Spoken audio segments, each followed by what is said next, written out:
ರವಿಕುಮಾರ್ ಇದೀಗ ನೇರವಾಗಿ ಅಲ್ಲಿಂದ ಐಸಿಯುನಿಂದ.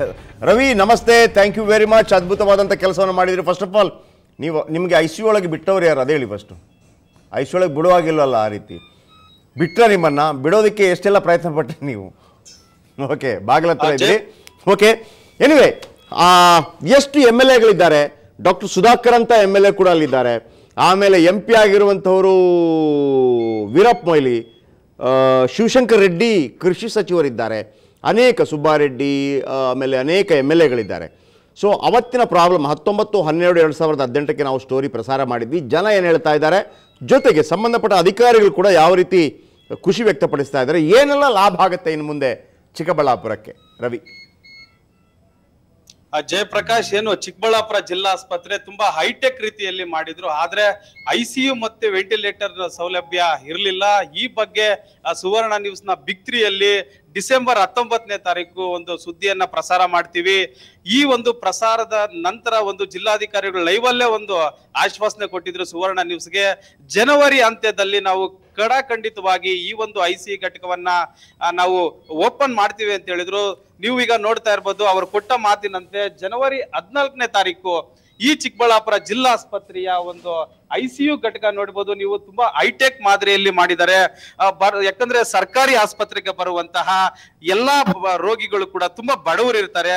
ಹಾಗಾಗಿ ಅವ್ರಿಗೂ ಕೂಡ ಉತ್ತಮವಾದಂತ ಸೌಲಭ್ಯ ಕಲಿಸಬೇಕು ಅಂತ ಜಿಲ್ಲಾಡಳಿತ ಇವತ್ತು ಒಂದು ಹೈಟೆಕ್ ಮಾದರಿಯಾದಂತ ಒಂದು ಐಸಿಯು ಘಟಕವನ್ನ ಸ್ಥಾಪನೆ ಮಾಡಿದೆ.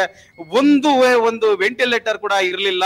ಆದ್ರೆ ಇವತ್ತು ಸುವರ್ಣ ನ್ಯೂಸ್ ನ ಬಿಗ್ 3 ವರದಿಯಿಂದ ಹೆಚ್ಚಂತ ಜಿಲ್ಲಾಧಿಕಾರಿಗಳು, ಜನಪ್ರತಿನಿಧಿಗಳು, ಸಂಸದರೆಲ್ಲ ಕೂಡ ಇವತ್ತು ಜಿಲ್ಲೆಗೆ ಒಟ್ಟು 7 ವೆಂಟಿಲೇಟರ್ ಬಂದಿದೆ. ಈಗ ಜಿಲ್ಲಾಸ್ಪತ್ರೆಯಲ್ಲಿ 4 ವೆಂಟಿಲೇಟರ್ ಗಳನ್ನ ಅಳವಡಿಸಿದ್ದಾರೆ. ಆಂಬ್ಯುಲೆನ್ಸ್ ಗಳಲ್ಲಿ ಅಪಘಾತವಾದಂತ ಸಂದರ್ಭದಲ್ಲಿ ಇಲ್ಲ ಬೇರೆ ಆಸ್ಪತ್ರೆಗಳಿಗೆ ರೋಗಿಗಳನ್ನ ಕಳಿಸುವಂತಾಗಿ ಟೋಟಲ್ 3 ಆಂಬ್ಯುಲೆನ್ಸ್ ಗಳಲ್ಲಿ 3 ವೆಂಟಿಲೇಟರ್. ಜಯಪ್ರಕಾಶ್, ಇವು ಕೋಟ್ಯಾಂತರ ರೂಪಾಯಿ ವೆಚ್ಚದಲ್ಲಿ ಈ ಒಂದು ಯೂನಿಟ್ ಅನ್ನ ಸ್ಥಾಪನೆ ಮಾಡಲಾಗಿರುವಂತದ್ದು. ಇದಕ್ಕೆಲ್ಲ ನಾವು ವಿಶೇಷವಾದಂತಹ ಒಂದು ಜಿಲ್ಲಾಧಿಕಾರಿ ಅನಿರುದ್ಧ ಶ್ರವಣ್ ಹಾಗೂ ಜಿಲ್ಲಾಸ್ಪತ್ರೆ ಸರ್ಜನ್ಗೆ ನಾವು ತುಂಬಾ ಥ್ಯಾಂಕ್ಸ್ ಅಂತಾನೆ ಹೇಳ್ಬೋದು. ನಮ್ಮ ವರದಿಗೆ ಸ್ಪಂದಿಸಿ ಇಷ್ಟೊಂದು ಮೊತ್ತದ ಒಂದು ಐಸಿಯು ಘಟಕವನ್ನ ಕಡಿಮೆ ಅವಧಿಯಲ್ಲೇನೆ ಕೂಡಲೇ ಎಚ್ಚೆತ್ಕೊಂಡು ಮಾಡಿರುವಂತದ್ದು.